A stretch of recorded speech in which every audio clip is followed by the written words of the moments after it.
ice in my veins, but you know I'm about to blow my.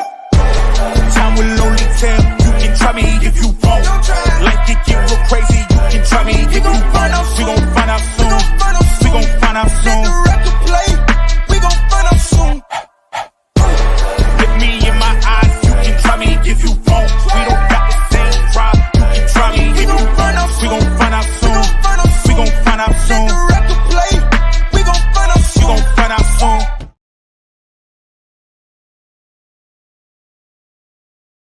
Giants football's back, baby. Regular season football. I'm gonna try not to scream too much. I'm just excited. Dev Finch, how the heck are you?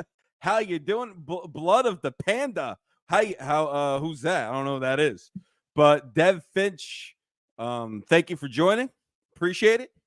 We're just gonna preview a little bit here. The G-Men versus the Dallas Cowgirls, as I like to call them. It's actually kind of funny. I made a video on my channel, The Blitz, and it's The Blitz if you want to check it out. Just probably you could type in The Blitz Giants, it'll show up. But anywho, I made a video previewing, right, doing what we're doing for today, and I'm having a complete brain fart. Jigga, how are you?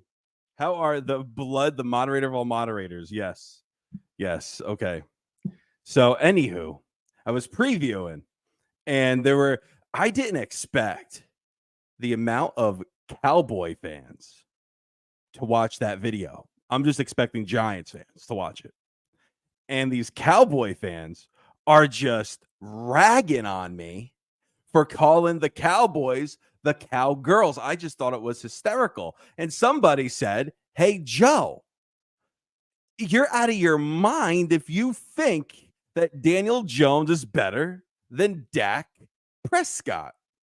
Well, Dak Prescott, I just want to talk about him for a few minutes. Dak Prescott, I liked him when he was in college. I actually thought he was a better quarterback than Carson Wentz back in the day. I believe they were a part of the same draft class when Goff was taken, and then Wentz was taken, and then Prescott was taken later. I actually thought it was better. And some people might think maybe Prescott has had, a solid, right? The career for him has been better than at least Carson Wentz. Goff is getting better. The Lions looked good last night against the Chiefs. They won. Congratulations to them. And that Kadarius Toney drop, are you kidding me? And he's making Joe Shane look smarter and smarter by the millisecond. His drop last night cost the Chiefs the game. And he used to be a New York Giant. I was huge on him.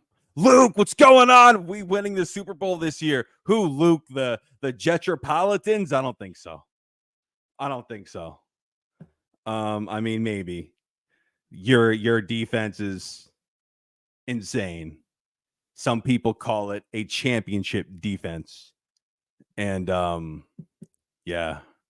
that's gonna, I personally think the Jets, I have a friend of mine who's a Jets fan. He believes that the Jets could go 13-4. And I'm like, okay, but I guess that has the Jets beating the Giants, which I think that's a toss-up.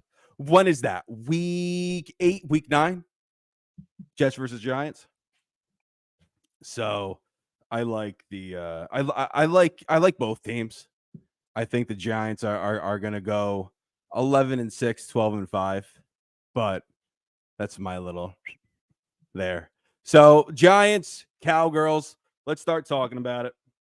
And the one matchup that I really am going to pay attention to and focus on, player versus player matchup, Evan Neal versus veteran former All-Pro DeMarcus Lawrence. DeMarcus Lawrence had 6 sacks last year for the Dallas Cowgirls. And Evan Neal last season being a rookie, former 7th overall draft pick back in 2022. Evan Neal hopefully this season we will see a huge improvement for him.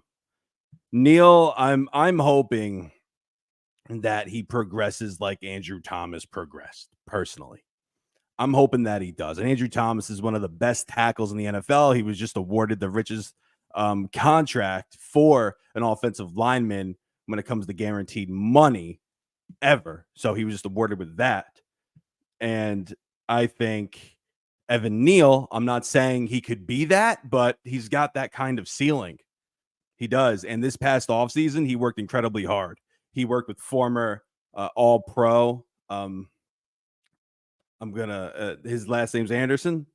He's and then he also worked with Andrew Thomas this past offseason as well. And he lost a bunch of weight. He looks great. He looks in shape. So I'm really excited for Evan Neal, and I'm really going to be paying attention to him, how he handles DeMarcus Lawrence this Sunday night. And then let's talk about the Giants defensive backs and the young defensive backs that we have versus Dak Prescott and especially CeeDee Lamb. Now, we have our first round draft pick, Deonte Banks. A lot of people are excited for him. I'm excited for him. You have 6th round draft pick, Trey Hawkins. Carmine, how you doing? We're here. Let's go. Yeah, we are here. We're here. Anywho, Giants got 6th round draft pick, Trey Hawkins. And that was a product. Let's go back. That was the product of the Kadarius Toney trade. Right? So it just makes Joe Shane look so great that you have not only Darren Waller. Hector, what's going on? Joe, my guy, salute. Hector, is it your birthday today? If it is, happy birthday. Hope you have a stupendous day. Dev Finch, Jets fans believe Jets win all, but I don't think so. As fans, right? As fans, don't we all feel that way? Don't we all just come up with these unrealistic expectations? I think I came up last week. I think I came up with a ludicrous record for the Giants, like 14-3. Absolutely ludicrous. Imagine if we go 14-3. That's if Medina. What's up, man? How are you today? Hope you're having a stupendous day today. And yes, okay, Hector, it's your birthday. Happy birthday. Hope you have a blessed day. Hope you don't get hurt. Don't drink too much. Don't eat too much. And that's all I got to say. But anyway, Kadarius Toney, him with that awful play last night, costing the Kansas City Chiefs the game. That's him going to Kansas City for a 3rd round draft pick. The Giants getting back a 3rd round draft pick that we traded away for Darren Waller. And then we drafted Trey Hawkins with the 6th round pick that we also got from Kansas City for Toney. And that 6th round draft pick turned into Trey Hawkins, who is starting. And listen, that's awesome. Like, what else can you get out of a 6th round draft pick? I mean, the best 6th round draft pick to ever play the game of football is Tom Brady. We all know that. But Trey Hawkins, it's good that you were able to get value in the 6th round like that. That's insane. And that's a testament to how good Joe Shane is at running this club. Listen, I'm not ordaining Trey Hawkins as a Hall of Famer all of a sudden. That's a little silly. But what I am saying, this kid worked his tail off in camp. He worked incredibly hard, and he was awarded over Adoree Jackson. And now I believe Jackson's what? He's playing the slot, right? Jason Lang, hello, everyone. Sorry I'm late. You know what, Jason? It's okay, bro. It's okay. At least you're here. At least you made it.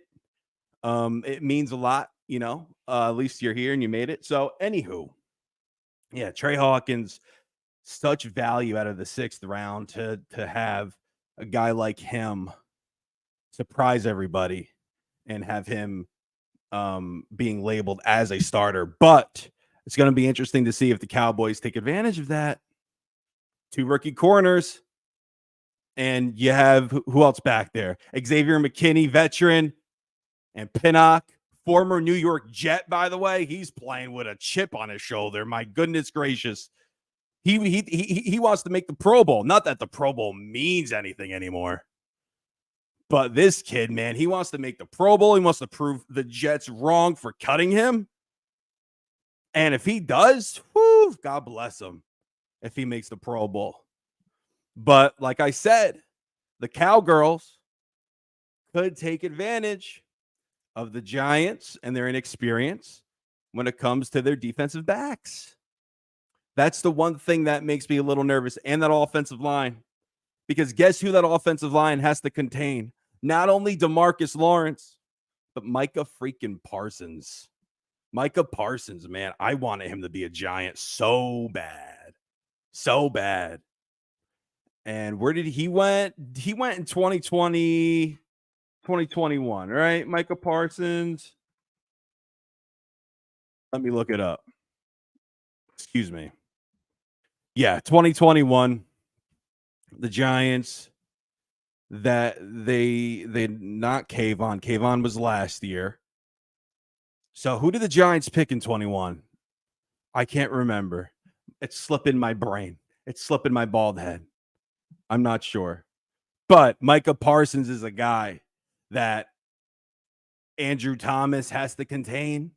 And Parsons is going to be all over the place, right? But they're going to use him specifically for the pass rush.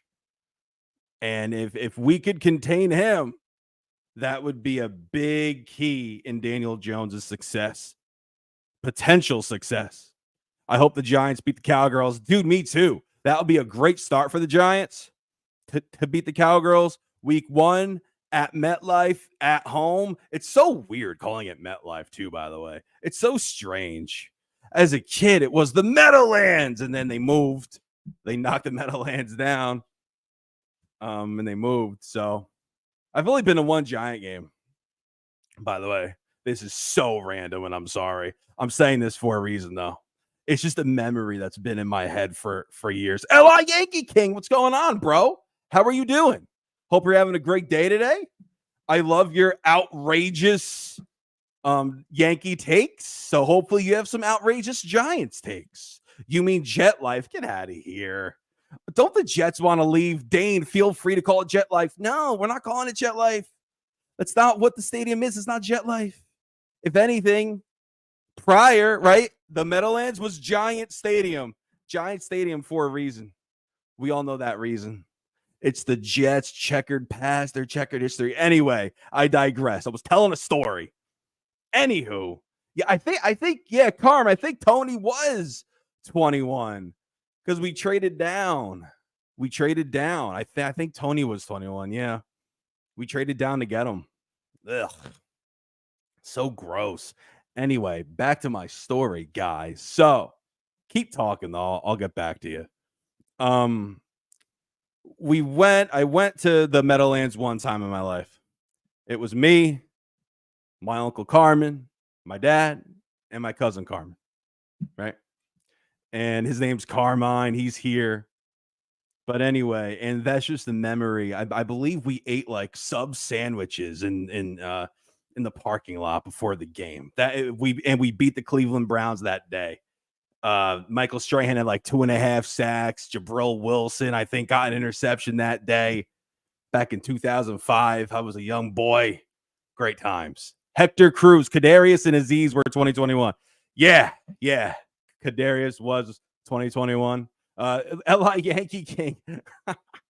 Hot take. Daniel Jones is a top 10 QB. L.I. That's not a hot take, bro. It's not a hot take at all. I think Daniel Jones is. I agree with you 110%. I think he is. I'm not going to sit here and call you crazy because you're not. Last night, look what Mahomes did with Richie James and Tony. That's all Daniel Jones had last year. And I was a fan of James. I like James a lot. I really did. Too bad we couldn't bring him back on like that 1-year deal for like $1.5 million. But now with Daniel Jones, I'm gonna tell you why. I'm I'm going to tell you why Daniel Jones could potentially be a top 10 QB in this league this season.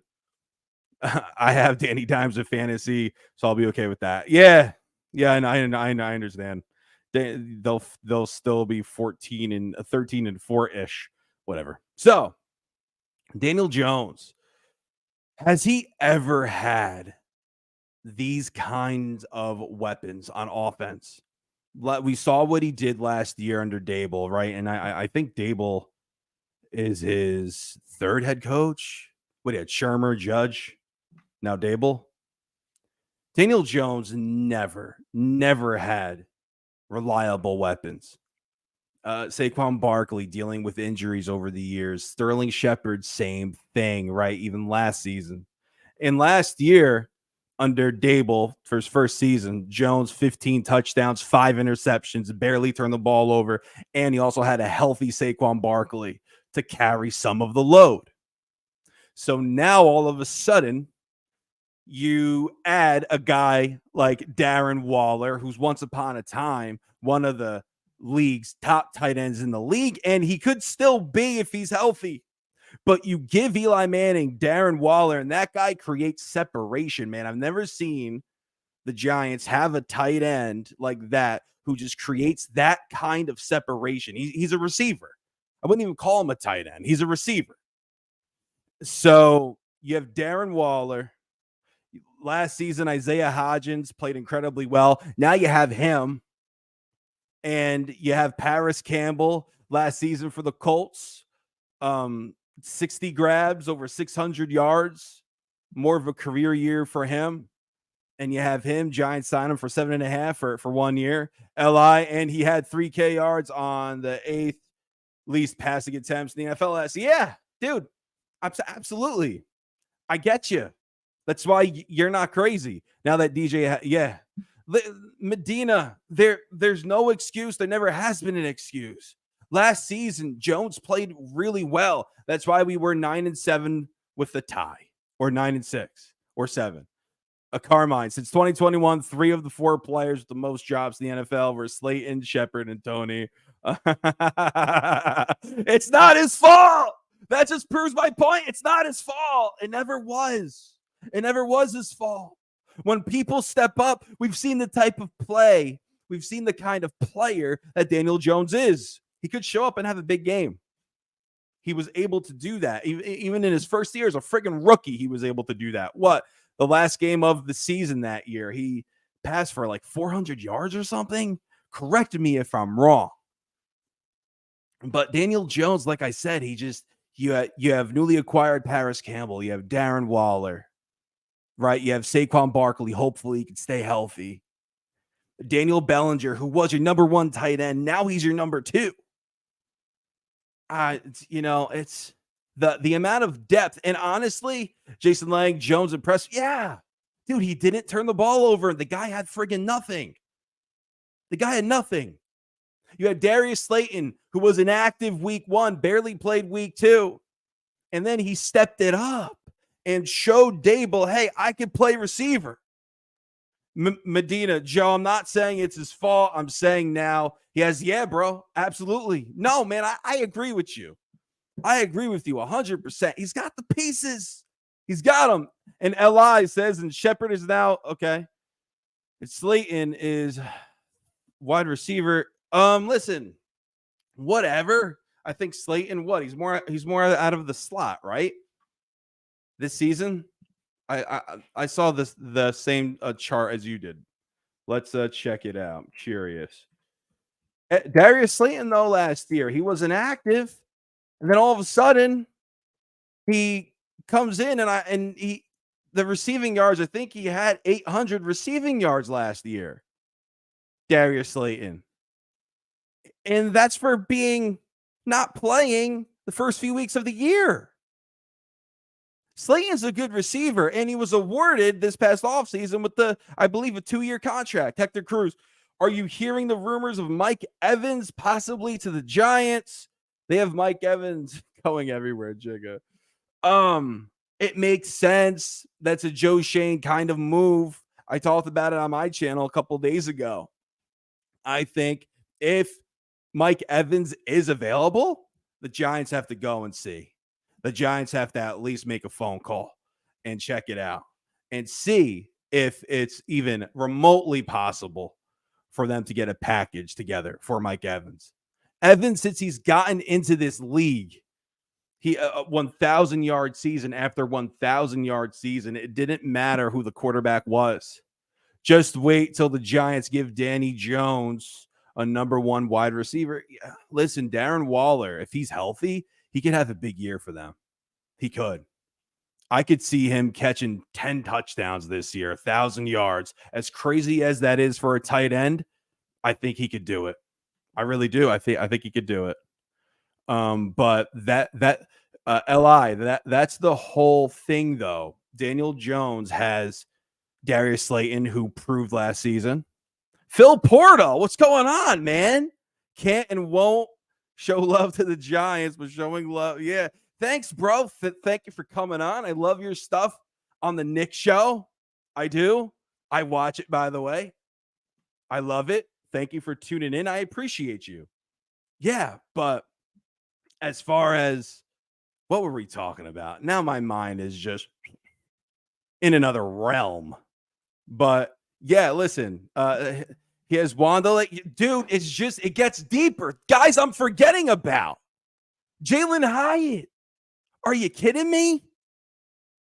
A guy, in my opinion, a first-round talent. First-round talent, Hyatt is. Teams got on him for not being able to run routes. He worked on it in camp. Now he's doing a pretty good job at it. And to top it all off, the thing that he's known for, his speed. The guy's not. Daniel Jones has so many guys to throw to that saying that he could potentially throw for 30 touchdowns this season isn't out of the realm of possibility. It's not. Finally, a wide receiver with I don't know what you even mean by that. And LI, and yeah, dude, Hyatt is so explosive. He's so explosive. When Hyatt fell in the draft, there was a clip with Dable. Dable's like, bro, we got to get him. If Hyatt falls in the third round right now, we got to get it. Carm, who's watching? Everybody's watching. Tell her I said hello. And tell her I love her too. How's that? Anyway, Hyatt can run faster than cars on back roads in Ohio. Yeah, I like that. Li, you're funny, bro. Oh, the OBJ rumors. Get out of here. I wanted him when he was a free agent before he signed with the Baltimore Ravens. But he cost the Giants too much. Speaking of that, I know that this is a Giants Cowboys preview. I'm doing a bad job of it. But I don't know if you guys heard. DeAndre Hopkins called the few teams, so it's not just the Giants. DeAndre Hopkins, who I would have loved to be a Giant, called them up and said, hey, I'm interested in your organization. I'm interested. I want in. Giants ignored it. They ignored it. So that's the one issue that I have, because imagine adding Hopkins on this offense on top of everything we already have. Imagine Hopkins. Let's be fair. Let's say the Giants got Hopkins instead of Paris Campbell. I'm okay with that kind of move. And it could have happened because the guy showed interest in being a New York Giant. But the Giants said, nah. But hey, whatever. I don't even care. It's fine. The Giants have an incredibly deep receiving core. They haven't had this deep of a core in, I don't even know. Since when? Since Eli Manning was the quarterback? Mario Manningham, Hakeem Nicks, Victor Cruz. What if Shane is waiting for the Raiders to fall off and get the Devontae Adams? I'd like Devontae Adams. Of course, I would love him. The guy put up friggin' freakish numbers last season. 1,500 receiving yards, right? I would love Devontae Adams, but Devontae Adams, I think if anything, you could see a reunion with Mr. A-Rod if Devontae did become available. You could. Devontae Adams last season as a Vegas Raider, 100 grabs mod on. 1,500 receiving yards, 14 receiving touchdowns. My goodness gracious. I would love that. I would love to add that to the Giants. And imagine Daniel Jones, he'll throw 45 to 50 touchdown passes if you put Devontae Adams on this team. But the thing is, this is my next point. Well, it was. We actually already talked about it. I'm running through these things. The Giants, just inexperience at offensive line and how the Dallas Cowboys could take advantage of that. That's what makes me a little nervous. Because if this Giants offensive line, if Evan Neal doesn't improve, and then Glowinski doesn't improve because last year did not have a good year either. Their left guard, I forgot his name, but if he just won the job. That's why I was all for bringing in Justin Pugh. He just won the job. So the Giants have a bit of inexperience on that line. Andrew Thomas obviously anchoring it. Michael Schmidt, so excited for him over there at center. He looked great in camp. Listen, when you're playing Williams and Lawrence every damn day, you're gonna get better. And that's what the kid had, right? He had Lawrence. He had to play Williams every damn day in camp. And of course you're going to improve. And he obviously he had a great camp and he's a starting center for the New York Giants. But like I said, are the Cowboys going to take advantage of the potential inexperience that is on that offensive line? So it could either be a great game for Daniel Jones, or it could be an absolute crap show and the Cowgirls might embarrass us. It could. I don't want to say that they will. But if this offensive line, if for some reason Evan Neal doesn't show up and the guards don't show up, makes me a little nervous, man. There's only so much Andrew Thomas could do. Bold prediction, Kayvon for 2.5 versus Yeah, I love it. I love that prediction. Cowgirls have a good line. That's the thing with the schedule overall. Scares the crap out of me with the schedule overall. I was going over it. The Giants could easily go 14-3, or they could go 5-12. There's so many toss-ups. You have Miami on there. Some people feel like they're overrated, but you have Miami on there. You have Green Bay, who we really don't know who they are without Rodgers. You have who else? You have the Saints, right? I think the Saints. I'm just going off of my memory now. I'm going crazy. And then the NFC East is just a little tough. What if the Eagles are what they were last season? And what if Hurts has a great year again? It could be a mess. It could.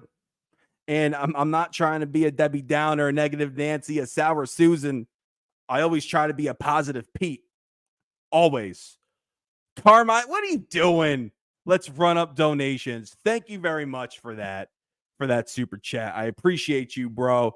I appreciate the never-ending, the endless support from you. It means a lot. But yeah, I didn't even have the freaking schedule written down. Oh, crap. Let's go look that up. Ladies and gentlemen, boys and girls, children of all ages. Let's see. I got schmutz on the side of my mouth. Don't look at it. Okay. So the Giants have way too many toss-ups on the schedule. Right? I think week 3 we're going to lose to San Fran.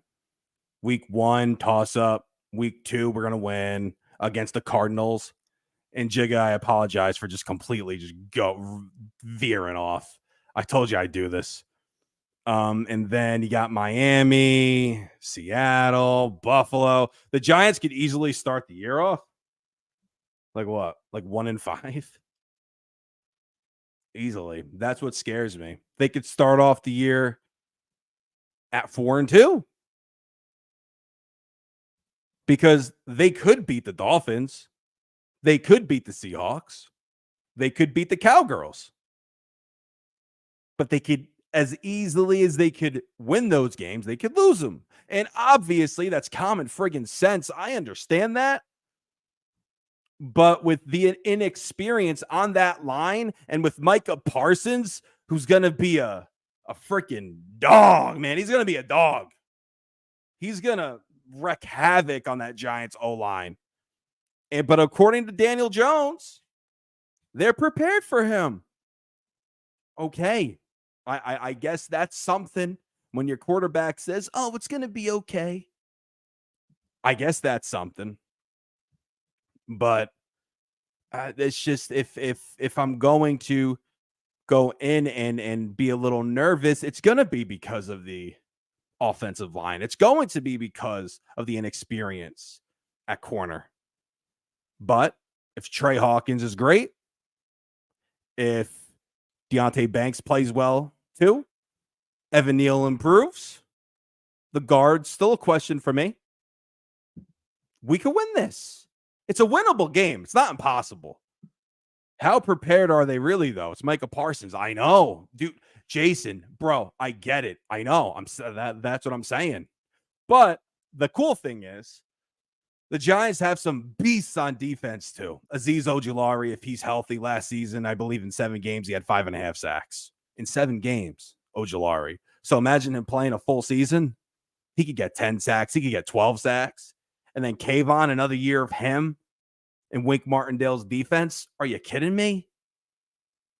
So it could be a big year for this Giants team. It could. So when the Cowboys have Micah Parsons, we also have some answers too. But Parsons is a beast. He's an animal. Now this other point that I want to bring up. Saquon Barkley. I think Saquon's going to have a big year because he has a chip on his shoulder too. He wanted the Giants to pay him and they didn't. They paid him, but he wanted a long-term deal for a lot of money and it never came to pass. It didn't happen. So Saquon Barkley, I expect him to have a good game on Sunday. Last year against the Cowgirls, I believe week 3 or week 4, it was at MetLife. 14 carries, 81 yards on the ground. As a receiver, 4 receptions, 45 receiving yards. Productive game for Saquon. I'm hoping that Saquon has a similar game this Sunday night. However, what have you done for me lately? What did he do against the Cowgirls lately? Their most recent game last season in Dallas. 11 carries, 39 rushing yards. 4 receptions, 13 yards. So which Saquon is going to show up? Is it going to be that 14 carries, 81-yard, 100-yard rusher? 50 yards through the air? Is that the kind of performance he's going to have? Because last year he struggled against them. So that's the only thing that makes me a little nervous.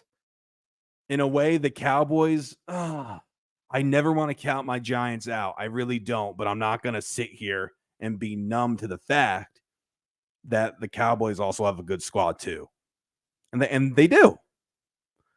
He wants to get paid. Yeah, he wants to get paid. We all do. I want to get paid, right? We all just want to get paid. But what happens if he freaking twists his ankle week 4? That would suck for the Giants, by the way. So if Saquon, if he could stay healthy, in my opinion, if Saquon stays healthy, just an overall prediction of Mr. Saquon Barkley. If he could stay healthy, right? It being a contract year, I think he could have, he hasn't had one since his rookie season, but I think he could have 2,000 yards, all-purpose yards, 2,000, maybe 2,100. But that's also if the Giants' offensive line is good. That's also if we see an improvement for Mr. Evan Neal. That also if our center, Schmitzy, if he's good, because we still don't know. He had a good camp, he had a good preseason, but we still really don't know. So if our O-line is good and Saquon is healthy, start putting the pieces to the puzzle. Start putting it together. Grab the pieces of the puzzle. Start putting it together. I'm moving my hands a lot. I move my hands. It's what I do. It's actually kind of hilarious. Someone on my baseball channel, check that out if you haven't, by the way. Somebody mentioned, hey, stop moving your hands. And I'm like, stop moving my hands. I can't stop moving my hands. It's how I talk. It's how I talk. I can't stop moving my hands. What am I supposed to just do this and talk? I physically can't do that. So I got to be loose. It's the Italian in me, I guess. I got to be loose. That's all I have is Italian in me. What the heck am I talking about? So anyway, Saquon. Just depends the kind of game that he has. So I'm going to come out with a prediction here. And if whoever's still here, do me a favor. Who do you think is going to win on Sunday? Who? The New York Giants or the Dallas Cowgirls? Let me know who you think is going to win. Throw me a final score. Well, I guess not a final score. Well, yeah, I guess in the chat. I think personally, I would love if the Giants won, obviously. But there's a lot of what ifs going into this game, going into this season. And is this offensive line ready for a Micah Parsons?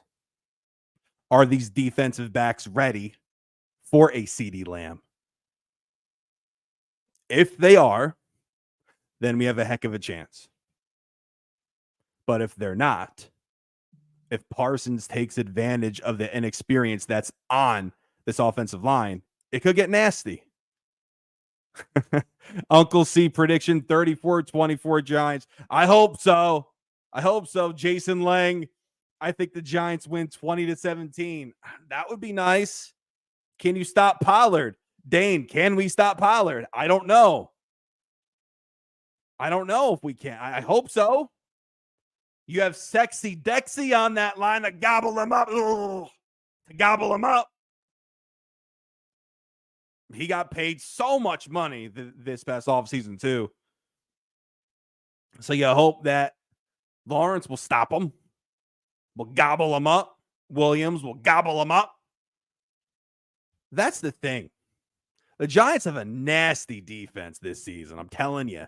Ojolari, Kayvon Thibodeau, Sexy Dexy. Dano, he's the only one that can listen. I think that this and Williams very good. 28-21. Yeah, that's like I said, guys, listen.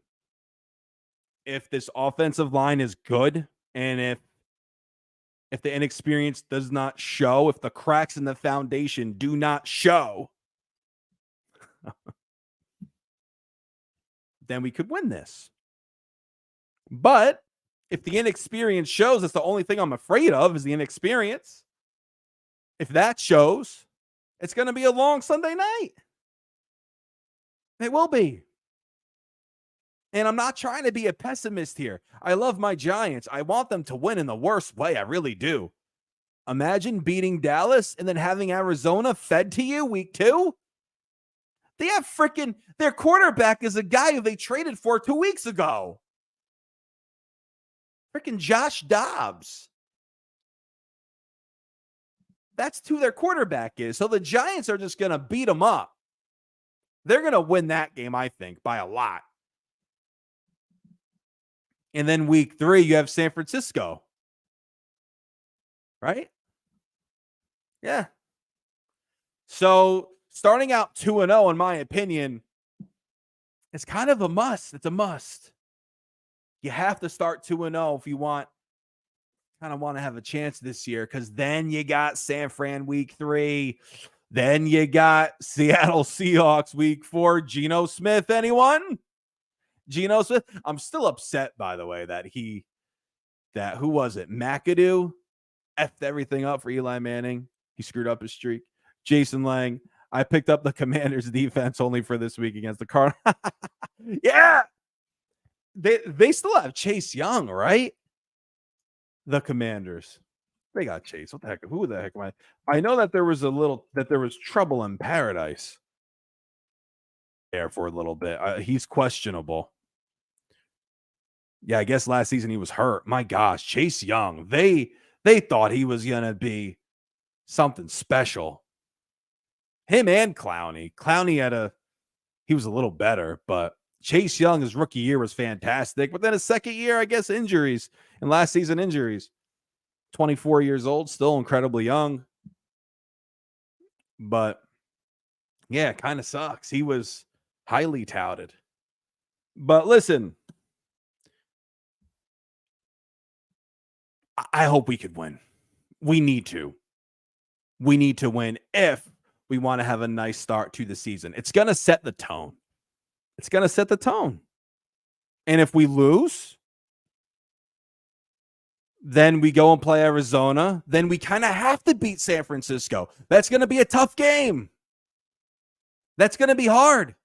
And then you got Seattle, Miami, Buffalo. That's going to be tough.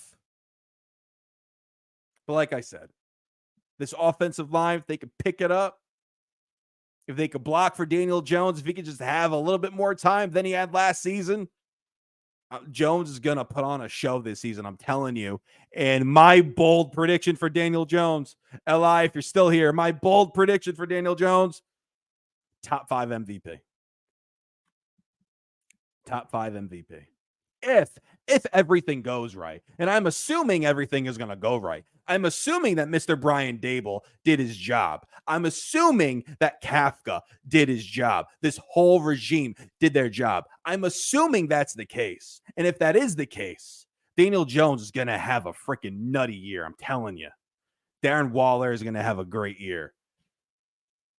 Carmine, no room for Giants, Cowboys, and Eagles this year. We need to overtake Dallas.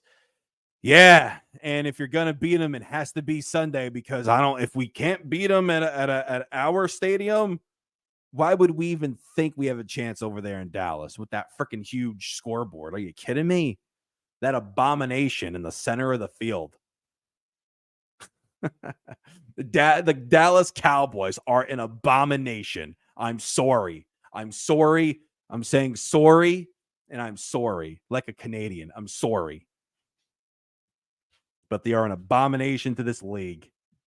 Anywho, I digress.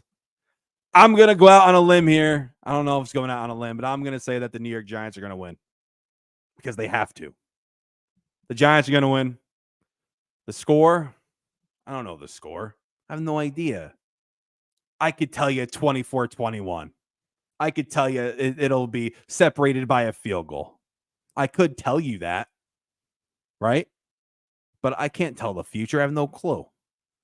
But just to have a little fun, 24-21, Giants will beat the Dallas Cowgirls Sunday night. And then it's going to get a little fun. Then we got Arizona. So if the Giants could create and manufacture this momentum for themselves, it could be a fun Sunday night. I think personally, it could be a fun Sunday night. So listen, less than a minute left. I just want to say this. We have to wrap the show up a little early today. I just want to say this. Thank you guys so much for watching. Thank you guys so much for commenting. It means the world. Go check out my channel, The Blitz, a Giants channel. I work incredibly hard over there. Check out The Shift, the Yankee channel. I work incredibly hard over there. And just thank you guys for tuning in. It means a lot. Giants, hopefully we win. Fingers crossed, not like that does anything. Hopefully, we come out on top Sunday night. All right, guys. Thank you so much. See you next week.